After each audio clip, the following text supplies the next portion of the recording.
नमस्कार। मैं देशराज अपने digital platform study of economics में आप सभी का स्वागत करता हूं। साथियों, आज हम उत्पादन फलन के दो प्रकार अल्पकालीन उत्पादन फलन और दीर्घकालीन उत्पादन फलन के बारे में पढ़ेंगे। लेकिन उससे पहले पिछले वीडियो में हमने जो प्रश्न पूछा गया था, उत्पादन फलन साधनों व उत्पाद के कौन से संबंध को व्यक्त करता है, जिसका आंसर होगा मात्रात्मक संबंध। साथियों, अल्पकालीन उत्पादन फलन, जिसको हम परिवर्तनशील अनुपातों का नियम या परिवर्तनशील उत्पादन फलन के नाम से जानते हैं, आज हम अल्पकालीन उत्पादन फलन और दीर्घकालीन उत्पादन फलन के संबंध में अध्ययन करेंगे। अल्पकाल का अर्थ वह समय की अवधि है जिसमें उत्पादन में वृद्धि केवल परिवर्तनशील साधन के द्वारा ही की जा सकती है। अर्थात अल्पकाल में हम केवल परिवर्तनशील साधनों में परिवर्तन कर कर ही उत्पादन में वृद्धि कर सकते हैं। जैसे उत्पादन के जो साधन होते हैं, पूंजी है, कैपिटल है, पूंजी है, लेबर है, टेक्नोलॉजी है, एंटरप्रेन्योर है और भूमि है। ये सभी उत्पादन के साधन हैं। लेकिन हम अल्पकाल में केवल परिवर्तनशील साधनों में परिवर्तन कर कर उत्पादन में परिवर्तन कर सकते हैं। यहाँ पर परिवर्तनशील साधन के रूप में हम लेबर या श्रम को ले सकते हैं। अल्पकाल में उत्पादन में परिवर्तन की प्रक्रिया का वर्णन अल्पकालीन उत्पादन सिद्धांत कहलाता है, जिसको हम अलग अलग नाम से पढ़ेंगे। इसमें उत्पादन के कुछ साधन स्थिर व कुछ साधन परिवर्तनशील होते हैं। इसमें साधनों का अनुपात बदलते रहते हैं, इसलिए इसे परिवर्तनशील अनुपातों का नियम भी कहते हैं। अर्थात साधन है वो साधनों के बीच का अनुपात बदलता रहता है। मान लीजिए यहाँ पर साधनों का अनुपात है, दो साधन है, लेबर और कैपिटल। यहाँ किसी वस्तु के उत्पादन में लेबर और कैपिटल का अनुपात है, मान लीजिए लेबर की 5 इकाई का उपयोग करते हैं और श्रम की हम कैपिटल की हम 10 इकाई का उपयोग करते हैं। अतः यहाँ पर जो अनुपात होगा 1:2 होगा। लेकिन हम अल्पकाल में श्रम की इकाई में परिवर्तन कर देते हैं। श्रम की इकाई में हमने 5 को बढ़ाकर 6 कर दिया, लेकिन पूंजी में कोई परिवर्तन नहीं कर पाएंगे। पूंजी में हमारा जो परिवर्तन रहेगा वह पहले वाला रहेगा, लेबर है 5 के स्थान पर 6 वो कर दिया, और कैपिटल में वही पहले वाली मात्रा है 10। तो इसका जो अनुपात होगा वह होगा 3:5। अर्थात पहले वाले अनुपात में और बाद वाले अनुपात में परिवर्तन होता है। तो इसमें साधनों के अनुपात बदलते रहते हैं, इसलिए इसे परिवर्तनशील अनुपात नियम भी कहते हैं। इसमें उत्पादन की तकनीक स्थिर रहती है। अल्पकालीन उत्पादन फलन में उत्पादन की तकनीक स्थिर रहती है। इसका विश्लेषण परिवर्तनशील अनुपातों के प्रतिफल नियम के द्वारा किया जाता है।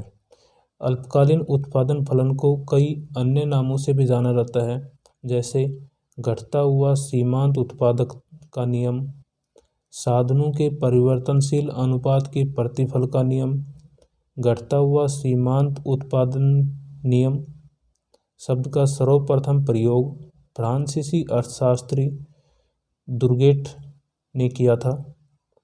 घटता हुआ सीमांत उत्पादन नियम शब्द का सर्वप्रथम प्रयोग फ्रांसीसी अर्थशास्त्री दुर्गेट ने किया था, जिसे माल्थस व डेविड रिकार्डो ने अपने सिद्धांत में प्रयोग किया। साथियों, यहाँ से प्रश्न बनता है, घटता हुआ सीमांत उत्पादन नियम शब्द का सर्वप्रथम प्रयोग किसके द्वारा किया गया? फ्रांसीसी अर्थशास्त्री दुर्गेट के द्वारा किया गया, और इसका प्रयोग माल्थस ने और डेविड रिकार्डो ने अपने शब्दों में किया। साथियों, हम घटता हुआ सीमांत उत्पादन, जिसके अलग अलग नाम हैं, उनके बारे में चर्चा कर रहे हैं। इसको हम सर्वप्रथम फ्रांसीसी अर्थशास्त्री दुर्गेट ने किया था, इसका प्रयोग उसके बाद माल्थस और डेविड रिकार्डो ने अपने सिद्धांत में इसका प्रयोग किया। उसके बाद आता है मार्शल ने घटता हुआ सीमांत उत्पादन के संदर्भ में मार्शल ने कृषि के संदर्भ में घटता हुआ सीमांत उत्पादन नियम का प्रयोग किया। यहाँ पर सेकंड जो क्वेश्चन बनता है वह बनता है कि मार्शल ने किस नियम का प्रयोग कृषि के संदर्भ में किया। तो यहाँ पर आएगा आंसर घटता हुआ सीमांत उत्पादन नियम, या फिर इसको दूसरे तरीके से भी पूछा जा सकता है। मार्शल ने सीमांत उत्पादन नियम का घटता हुआ रूप अर्थात घटता हुआ सीमांत उत्पादन नियम का प्रयोग किसके संदर्भ में किया? कृषि के क्षेत्र में, उद्योग के क्षेत्र में, व्यापार के क्षेत्र में, उपरोक्त सभी। तो आंसर होगा कृषि के क्षेत्र में। इसके संदर्भ में स्टिंगलर, बेनहम, पिंडिक व रूबिनफील्ड, रिचर्ड जी लिप्से, के एक क्रिस्टल, सैमुअल्सन आदि ने एक सीमा के बाद घटता हुआ सीमांत उत्पादन शब्द का प्रयोग किया। अल्पकालीन उत्पादन फलन के संदर्भ में इन सभी अर्थशास्त्रियों ने एक सीमा के बाद घटता हुआ सीमांत उत्पादन शब्द का प्रयोग किया। 1947 में चैम्बरलिन ने अल्पकाल में उत्पादन के परिवर्तन की स्थिति को उत्पादन के साधनों के परिवर्तनशील अनुपातों के प्रतिफल का नियम कहा। यहाँ पर क्वेश्चन बनता है चैम्बरलिन ने 1947 में अल्पकाल में उत्पादन के परिवर्तन की स्थिति को क्या कहा? तो आंसर होगा उत्पादन के साधनों के परिवर्तनशील अनुपातों के प्रतिफल का नियम कहा। कब कहा? 1947 में चैम्बरलिन ने कहा। अंततः अल्पकाल में उत्पादन के परिवर्तन की स्थिति को परिवर्तनशील अनुपातों के प्रतिफल का नियम नाम से जाना जाता है। वर्तमान में अल्पकालीन उत्पादन फलन को परिवर्तनशील अनुपातों के प्रतिफल के नियम के नाम से जाना जाता है। इस प्रकार से इसका विकास हुआ। वर्तमान में इसको परिवर्तनशील अनुपातों के प्रतिफल के नियम के रूप में जानते हैं। मार्शल ने इसको कृषि के संदर्भ में प्रयोग किया। इस प्रकार प्रारंभ में अल्पकालीन उत्पादन सिद्धांत के लिए घटता हुआ सीमांत उत्पादन का नियम नाम प्रयोग किया गया।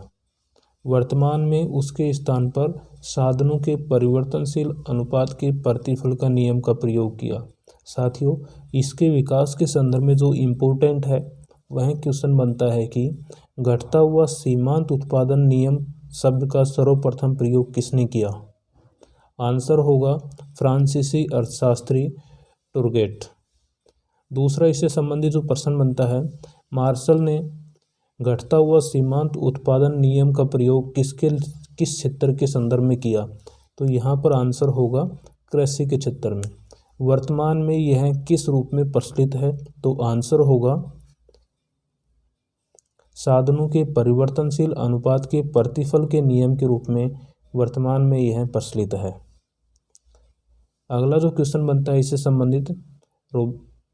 इससे संबंधित जो अगला प्रश्न बनता है चैम्बरलिन से संबंधित बनता है। वो प्रश्न बन सकता है उत्पादन के साधनों के परिवर्तनशील अनुपातों के प्रतिफल का नियम का प्रयोग किसने किया? चैम्बरलिन ने। कब किया? 1947 में। अब हमारा जो नेक्स्ट आता है दूसरा जो उत्पादन फलन है दीर्घकालीन उत्पादन फलन। दीर्घकालीन उत्पादन फलन को हम स्थिर अनुपातों का उत्पादन फलन भी कहते हैं।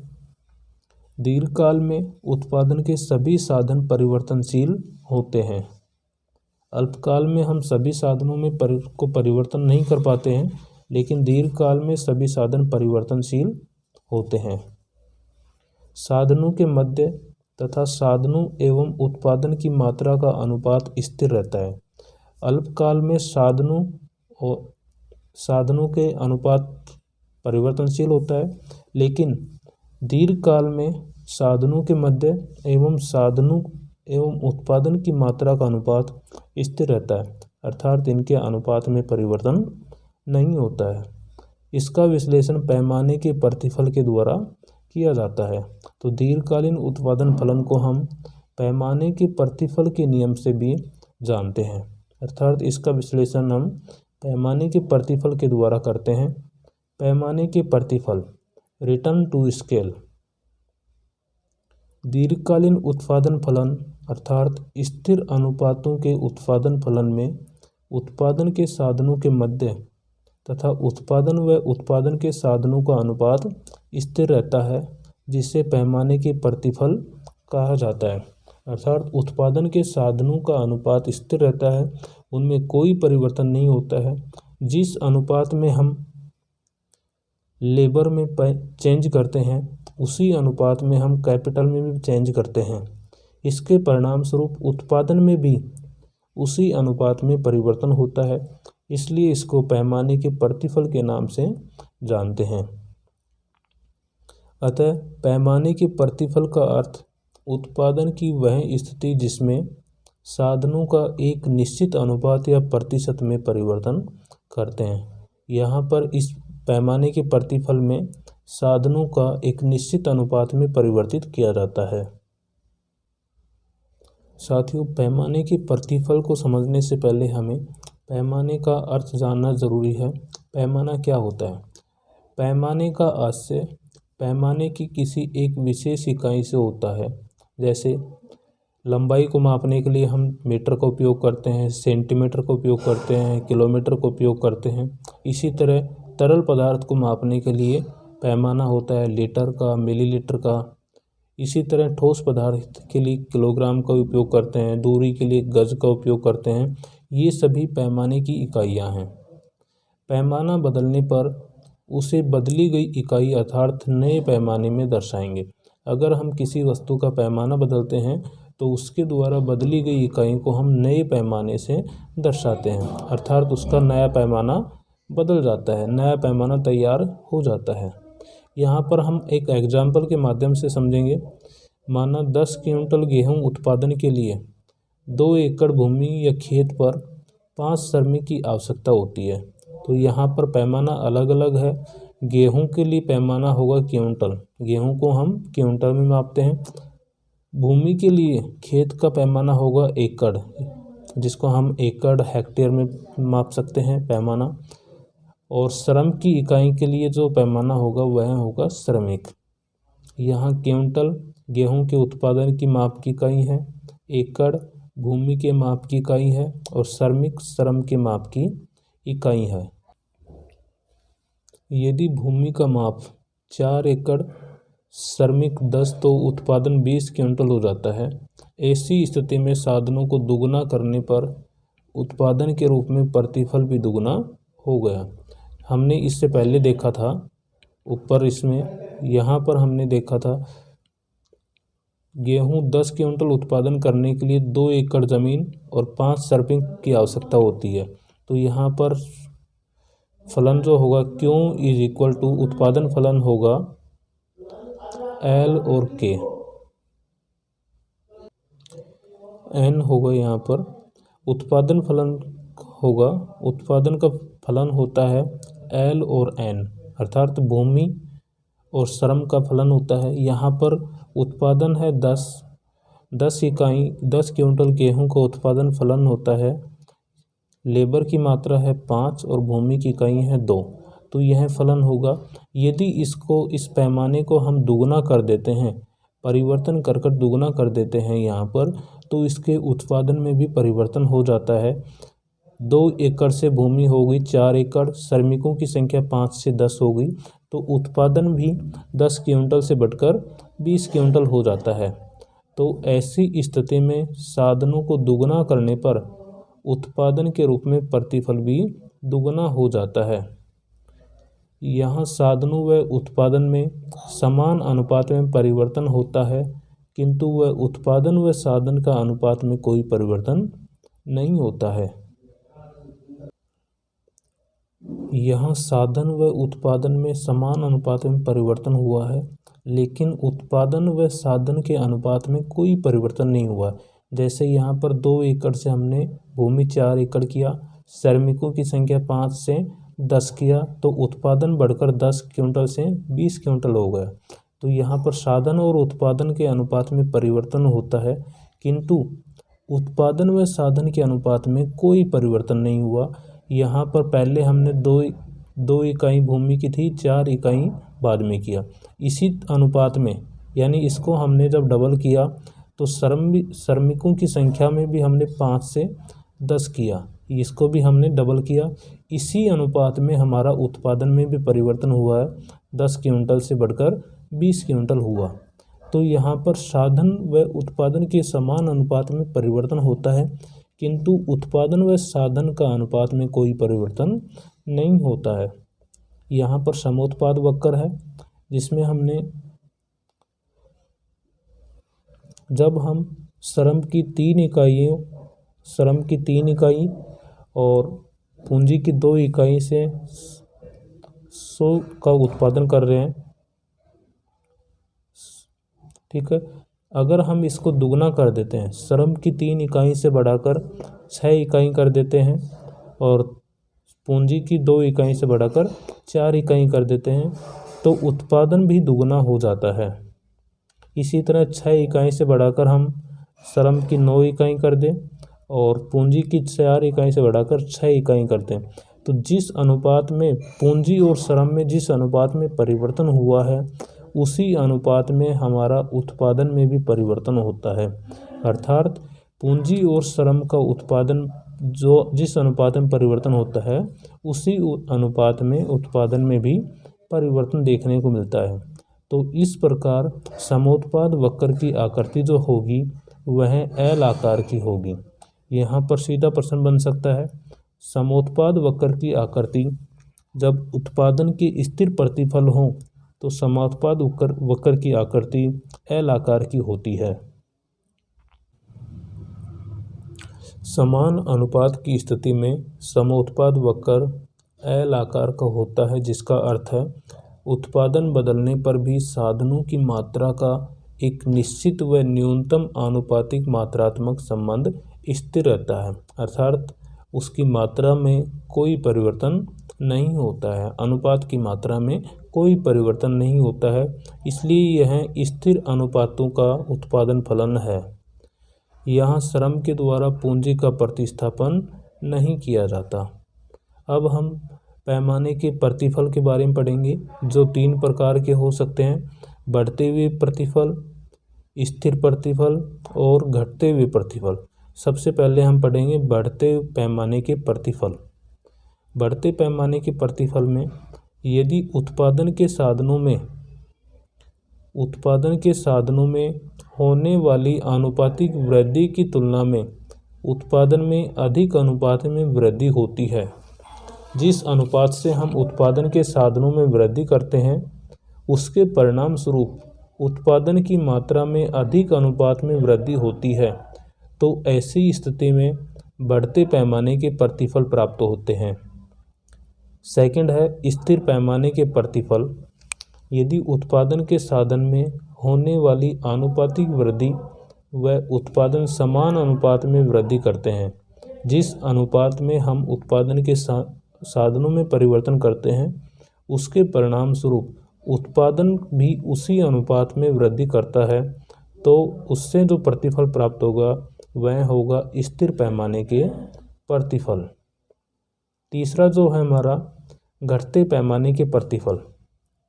घटते पैमाने के प्रतिफल यदि उत्पादन के साधन में होने वाली आनुपातिक वृद्धि की तुलना में उत्पादन में कम वृद्धि होती है, तो ऐसी स्थिति में हम घटते हुए पैमाने के प्रतिफल प्राप्त होते हैं।